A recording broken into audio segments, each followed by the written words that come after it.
Hello అండి, welcome back to my channel. నేను మీ శిరీషానంద. ఈరోజు మనం కొబ్బరి అన్నం ఎలా తయారు చేయాలో చూద్దాము. కొబ్బరి అన్నం కోసం ముందుగా ఒక గిన్నెలో 1.5 గ్లాస్ రైస్ తీసుకున్నా. దాన్ని బాగా వాష్ చేసి పక్కన పెట్టుకొని దాంట్లో ముందుగానే మనం కోకోనట్ మిల్క్ ఎక్స్ట్రాక్ట్ చేసుకున్నాము. సో దాన్ని 1.5 కప్కి 3 గ్లాసెస్ కోకోనట్ మిల్క్ వేసుకుందాం. నాకు ఇక్కడ కొంచెం తక్కువ పడ్డాయి, సో దాంట్లో నేను కొన్ని వాటర్ కలుపుకొని వేసుకున్నా. అలానే నెక్స్ట్ ఒక స్పూన్ ఆయిల్ వేసి దీన్ని కుక్కర్ పెట్టుకున్నా.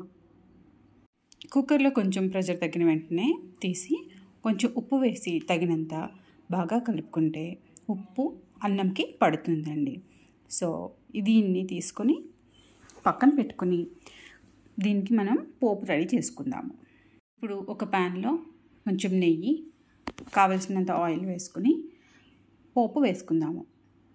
పోపులో శనగపప్పు, జీలకర్ర, ఎండుమిరపకాయలు, పచ్చిమిరపకాయలు, కొంచెం జీడిపప్పు, కరివేపాకు వేసి బాగా వేయించుకుందాం. ఆల్రెడీ గ్రైండ్ చేసి పెట్టుకున్న కొబ్బరి తరుగుని తీసి దీంట్లో వేసుకొని బాగా వేయించుకుందాము. ఈ సమయంలో మీరు కొంచెం ఉప్పు వేసుకోవచ్చు, లేదా అంటే కొంచెం మీరు అక్కడే ముందరే ఎక్కువ ఉప్పు వేసానంటే దీన్ని దగ్గరగా ఉంచి బాగా ఫ్రై చేసుకోండి.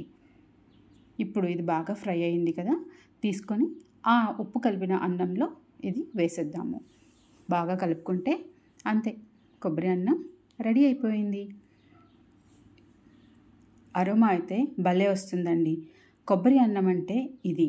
ఒకవేళ కొబ్బరి పలావ్ కావాలంటే అది వేరేగా ఉంటుంది. ఇంకెప్పుడైనా కొబ్బరి పలావ్ మళ్ళీ చేసుకుందాం. సో టేస్టీ కొబ్బరి అన్నం రెడీ అయిపోయింది. దీన్ని మీరు ట్రై చేసి ఎలా ఉందో కామెంట్ సెక్షన్లో తప్పకుండా మెన్షన్ చేయండి. తర్వాత మీకు నచ్చినట్టయితే కనుక ఈ రెసిపీ ఒక లైక్ ఇవ్వండి.